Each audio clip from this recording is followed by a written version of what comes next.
Good morning. I'm Sherman Stanford, and this is Making Sense of the Chaos. We'll go over once again our 8 fundamental principles to establish the framework for how to see the world through God's eyes, or at least somewhat through God's eyes. There are many more principles that we could have listed, but it would go on forever and ever. And what we're trying to do is give you a thumbnail idea of how to understand, and even that is fairly detailed because we live in a very complicated, complex world, very big. But here are some principles to help. First, God created the cosmos for His glory, not for man's glory. Second, the jewel of creation is mankind. Third, although in no sense the author of evil, God, as the sovereign creator of all that is, ordained Adam's fall. Fourth, in Adam the entire creation fell, including all of humanity then to come, and the physical cosmos as well. Fifth, as a result of the fall, immediately in the same pronouncement, 2 things happened. One was the introduction of the coming Messiah as the seed of the woman, in whom, of course, would be all believers from before the earth was hung in space until the judgment day. And the second thing that happened was God pronounced a curse between that seed and the seed of the serpent. That would be Adam, fallen Adam, and the balance of humanity that refuses to bow the knee to Jesus even unto death. This is known as the great antithesis. Sixth, and this is a point that cannot be overstressed because the world, including Christians, simply refuses to accept it, is just absolutely allured by the idea of the fatherhood of God and the brotherhood of man, that all human beings are one. We're all the same. Well, it's not true. There's that seed of the serpent and the seed of the woman. And that antithesis is the framework, the glasses you need to look through in order to see what's going on between you and all other men, or any other men, or any other man or woman. Everybody's coming from a perspective, and there are only 2 perspectives ultimately. One is God's perspective, and the other is man's perspective. However you want to describe it. But those are the 2 perspectives: the redeemed perspective, the fallen perspective. And if you can't identify who's saying what and what represents which belief system, you are in a fog. You have no idea where you are. You have no idea where you're going. You're like Alice in Wonderland at the crossroads, and she meets the rabbit. She's puzzled. She stops. She looks. She can't seem to make up her mind. And the rabbit, the big rabbit in Alice in Wonderland, asks her what seems to be the problem. She says, I can't decide which road to take. And he says, well, dear, where are you going? She says, I don't know. And he said to her, in that case, any road will do. And that's the way you are if you don't understand which roads lead where. There are only 2 roads, and you will take one or the other. Failure to make a choice is a choice. It's always a choice. That's one of the delusions of the devil, is that you can preserve all possible choices if you just don't make any choice at all. But he doesn't tell you, not making any choice was also a choice. And it put you in the wrong camp. Be deliberate. Make deliberate choices. Even make sinful choices. But be deliberate, because then you'll at least have a hope of learning from it. But if you stay in this fog of supposed neutrality where you make no choices at all, where you pretend there is no choice to be made, that's a choice and you've made it. But you're floating around in a pea soup of fog. I don't think that's a great idea. Seventh, the unregenerate, those who persistently, until death, refuse to bow the knee to Jesus, are without excuse. They know God, but they suppress the truth in culpable self-deceit. You ask, well, how can anyone deceive themselves that way? Aha. I have a wonderful example, and I'm going to take it right out of your life. Well, how can I do that? I don't even know you. Oh, I know you better than you think I do. I know, for instance, that you have sinned. And I know that when you have sinned, whether you're a Christian or not, you have justified your sin. You have told yourself that it was a good thing to do, or you wouldn't have done it, right? Now, you knew it wasn't a good thing to do, but while you were doing it, you deceived yourself into believing it was a good thing to do. That's why you did it. Now, you want to know how culpable self-deceit works? That's how it works. It works in your life, and that's how it works in those who continue that lie, denying that God exists and denying that they owe him allegiance and faithfulness. It works exactly the same way. You're doing exactly what they did. You're just doing it on a narrower scale if you're a Christian and you repent. But when you sinned, and you did, and I did, and I do, and I will, not that I want to, but this is a sinful human being saved by grace. But the fact I've been saved by grace does not mean that the sin principle in my members has been finally put to death. He's been defined as dead and progressively being put to death, mortified daily, that's true. But he's a long way from being dead. The dead man is showing remarkable signs of life at different times, believe me. And it's to my horror and consternation. I don't like my sins. I don't like being prideful and arrogant and those things. Ugh. Well, why do I do them? Well, why do I breathe? I don't know. It's just part of who I am. But the part that's being put to death. The same as you. The same as you if you're a Christian. Same way. The last of these principles to be borne in mind is that the word of the cross is foolishness, moronic to those who are perishing. Okay, so when you're presenting the gospel, it will be received as foolishness. That's a fun thought, right? I get to present myself as a dummy. No, I don't like that. So understand that's what's been going on for centuries. That's why we've been softening the message. We've been compromising with the humanists, allowing them to import more and more of their humanist beliefs into Christianity. And of course, you know, you put just a little bit of dirt in a glass of clean water, and what do you have? Let me guess. Dirty water. Yes. Okay. So anyway, we're talking about church and state. We're talking about how the church has been systematically pushed out of the public square, out of political effectiveness, of having a political voice. And there's no doubt that the dominant media of communication, media is the plural for medium. You want to say mediums? I do too. Of communication are controlled by progressives. What are those? Well, Facebook, the internet generally, television, most television, except for Fox, controlled by the progressives. Hollywood, controlled by the progressives. Newspapers, most of them controlled by the progressives. So you're getting your information from the progressives.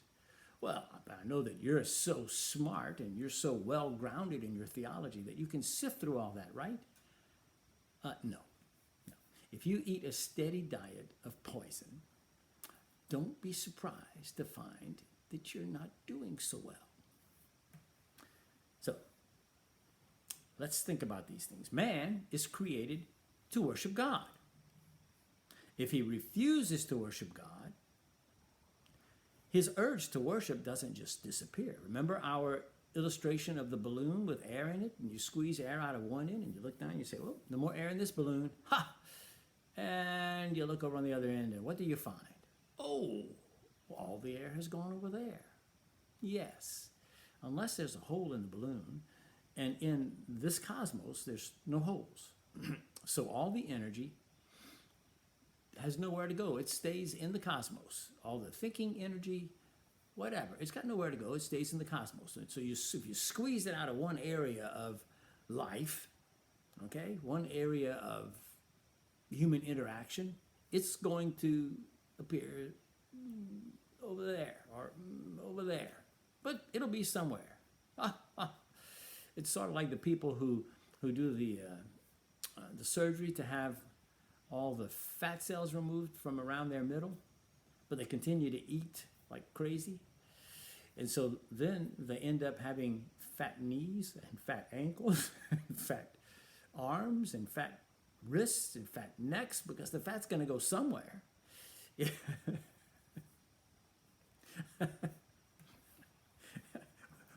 We're such fools, we human beings. If man refuses to worship God, he will inevitably worship the greatest power he can conceive. What? He's not going to worship a roach? I don't think so. Nor an ant. But he is going to worship the greatest power that he can conceive. Excluding the church from the public square, therefore excluding God from the public square, as progressives have done, effectively removes God himself as the proper object of worship for most people, leaving what? What's the next biggest power that man can conceive? If God's off the stage, you think it might be the state, the federal government in our country. Yes.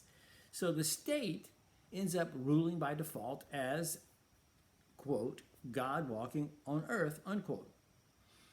That was what the philosopher George Hegel said a couple of centuries ago. Maybe 3 centuries ago. And to demand and receive worship from its subjects.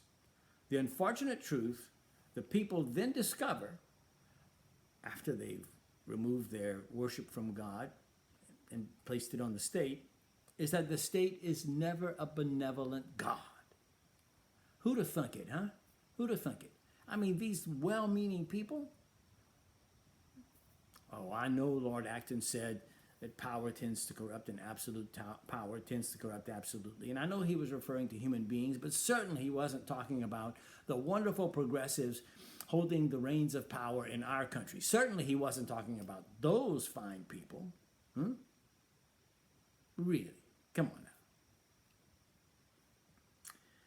Without the church reminding its leaders that they are merely men subject to God's authority, they inevitably don the robes of divinity, dictating the minutest details of their subjects' lives. Not the citizens now. You become a subject. Okay? As citizens, that implies that we're all equal. You understand? We're all members of the city of man.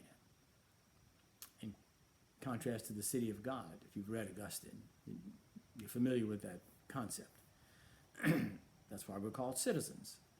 But if we're not all equal, if some of us are God walking on earth, as represented by the leaders of the state, then obviously we're not equal to them, are we?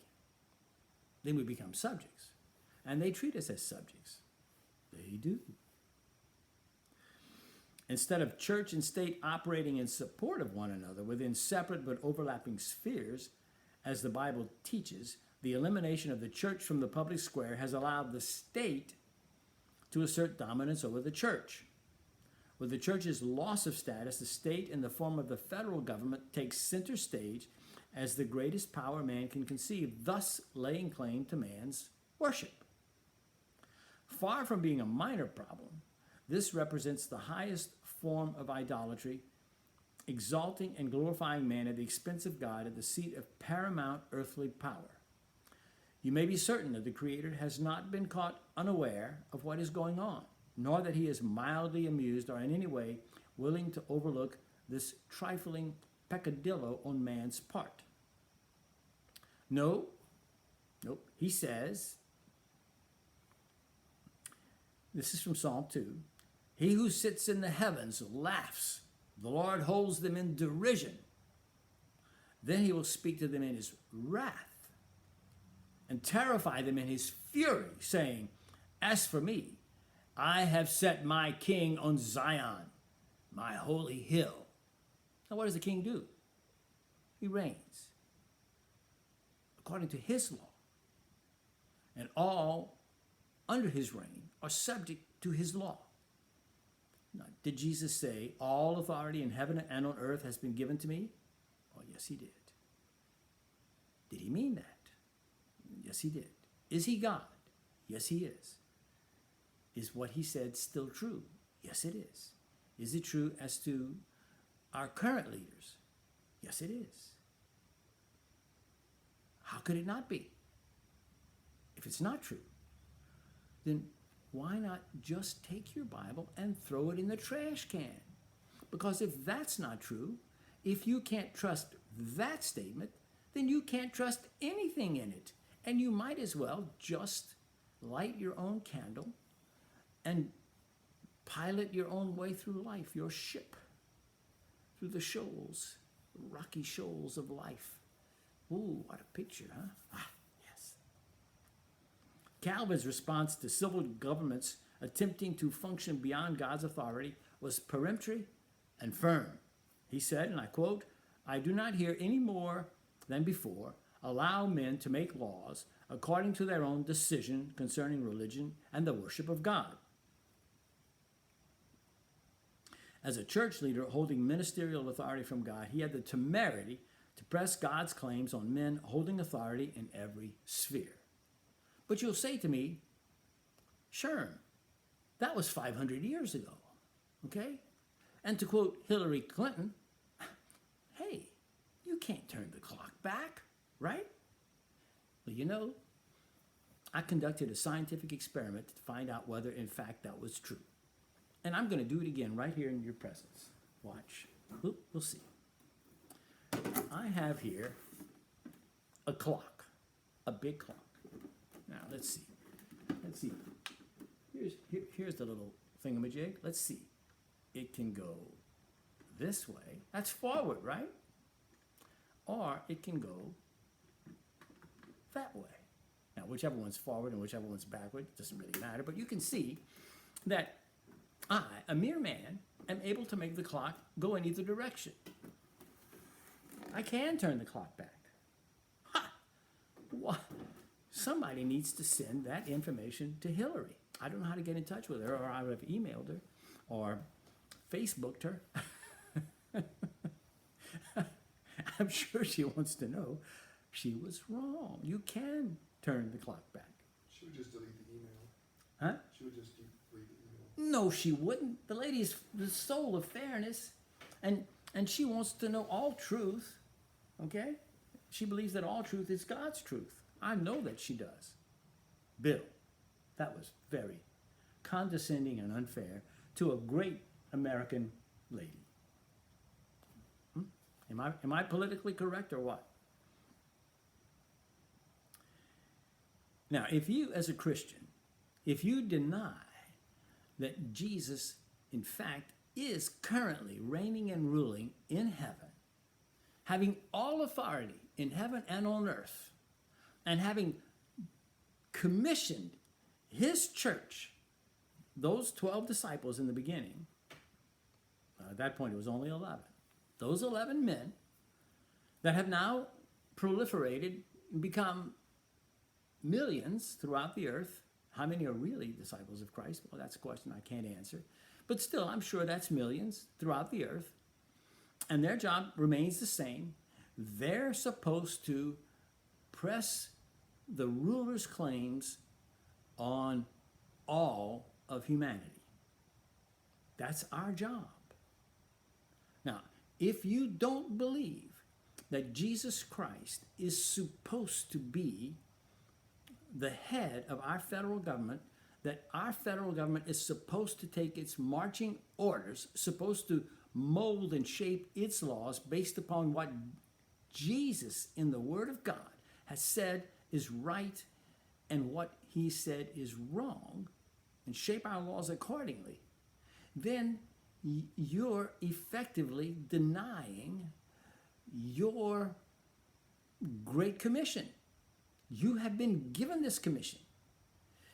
You don't want to go to the Congress and tell the Congress, hey, look, God is in heaven and he's saying you have to take his law as the model when you make your law, because you have no authority to make your law except authority that he's given you.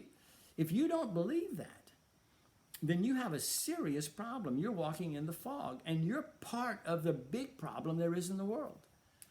Well, that's revolutionary. Yes. It's insurrectionary. Yes. It's treasonous to the current system that we have. Yes, it is. But Jesus is Lord. Caesar is not Lord. The Congress is not Lord. The U.S. Supreme Court is not Lord. God is Lord. That's a fundamental fact for a Christian. If that is not a fundamental fact for you as a Christian, then you don't understand your own Bible. Go read it again. Matthew 28, verses 18 through 20. Read them. Although Calvin was obviously unaware in his lifetime, during the 16th century, of the current American situation of church-state tension, his thoughts are nevertheless germane for us today. He insisted that the thoroughly depraved nature of fallen man requires a clear theology of church and state. It did then, and it does now. Has man gotten better? Is fallen man suddenly basically good? Did that happen? Socialism tells us that's true. Marxism tells us that's true. Secular humanism tells us that's true. Progressivism tells us that's true. God tells us it's not true. Who's telling the truth? Who do you believe? Because who you believe, that's your God. That's your God. Now, who you say your God is, that's who you say your God is. But who you believe, that's who your real God is. Both the church and the state are essential for man to govern himself rightly under God. The church brings the message of salvation, ministering to the needs of the people and instructing the political leaders regarding their moral duty to God and to the citizen in their governance. The state protects the citizenry, including the church, against internal and external threats to safety and good order. That's it. Properly understood, this is a symbiotic relationship in which each party, sort of like this, you understand? This is how it works, okay? You have to, a symbiotic relationship is two hands clapping. You ever hear the sound of one hand clapping? No. No. In order to clap, you have to have symbiosis. You have to have two hands working together symbiotically, all right? Well, church and the state have to work together symbiotically in order to bring order in a fallen world to mankind. It isn't going to happen any other way. Because he feared the antinomian tendency. What does that mean? It's a tendency to anti-law tendency that he observed rampantly practiced in the world. He saw that God had rightly established civil government into his authority. Well, certainly there's no longer this rampant denial of law, right? I mean, the world we live in now fully understands and accepts that law is necessary and must be enforced. Wait a minute. Didn't I read recently that there's a movement among progressives to get rid of the police? We're going to live in a policeless society. Oh, does that sound like antinomianism? Ah, no, no, no, no, no, no. No, that died off back 400 or 500 years ago, right? No, no, no. It's just as present today. In fact, perhaps more. The world does not get better. Not the fallen world.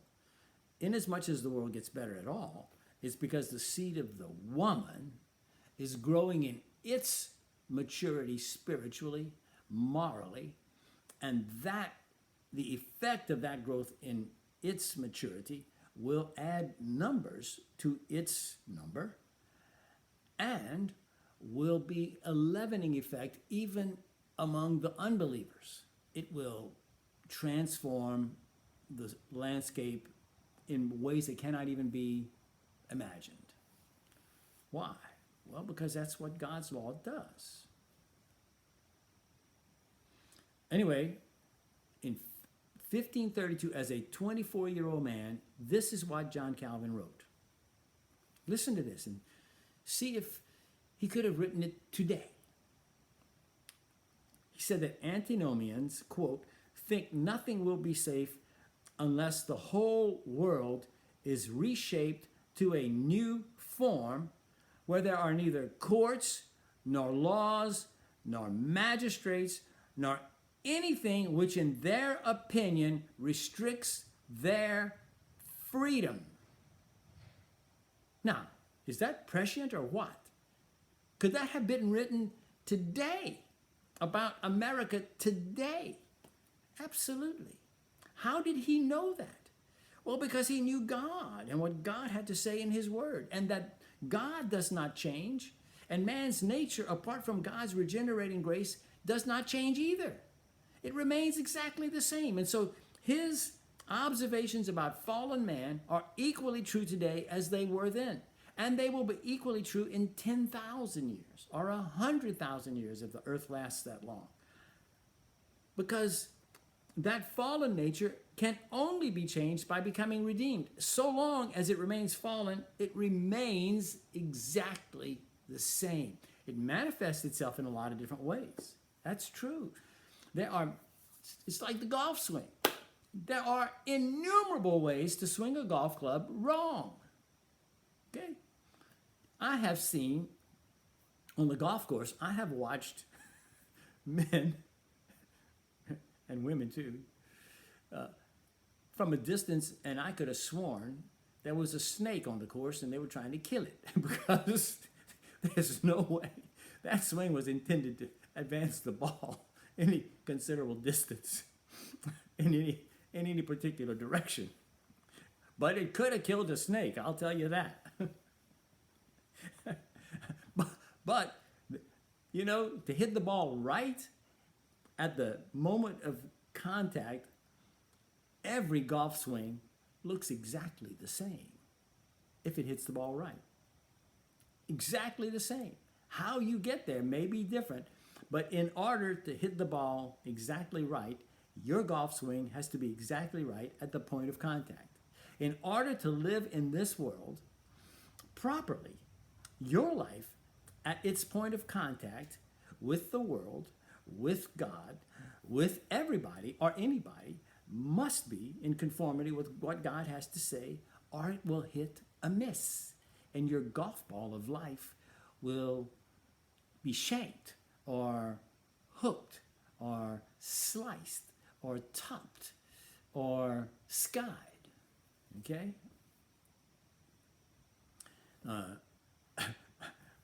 My friend Al Boudreaux likes to say when he skies a ball and goes straight up and comes straight down, doesn't go anywhere, he says that the shot was kind of like an elephant's behind, high and stinky. That's how you feel when you hit one like that. Anyway, Calvin, far from claiming ecclesiastical authority over the civil government, he declared that the value of civil government is no less than that of bread, water, sun, and air. Its purpose is not merely to see to it, quote, that men breathe, eat, drink, and are kept warm, even though it surely embraces all these activities when it provides for their living together. It does not, I repeat, look to this only, but also prevents idolatry, sacrilege against God's name, blasphemies against his truth, and other public offenses against religion from arising and spreading among the people. It provides that each man may keep his property safe and sound, that men may carry on blameless intercourse among themselves, that honesty and modesty may be preserved among men. In short, it provides that a public manifestation of religion may exist among Christians and that humanity be maintained among men. That's the function of law. That's the function of civil government in the passage and administration of God's law, or any law. But any law that's not God's law is in fact no law at all. It's merely the fiat word of fallen men. I see that we have used up our allotment of time for this morning. We will pick up at this point tomorrow. Still have much to say about God and government. I'm sure that your toes will be further stepped on. That's not my intention, but I do intend to faithfully proclaim what God has to say through his vessel, John Calvin, about himself and what he requires of civil government, including the United States civil government. Bill, do you have anything you'd like to add? Nope, he's already added his bit. He took a gratuitous shot at a great American hero. Heroine? Do we say that anymore? Or is that sexist? I don't know. At any rate, I pray that God bless you this day and that you remember that death is not the worst thing to fear. The worst thing of all is being unfaithful to God. And may he bless you this day. See you tomorrow.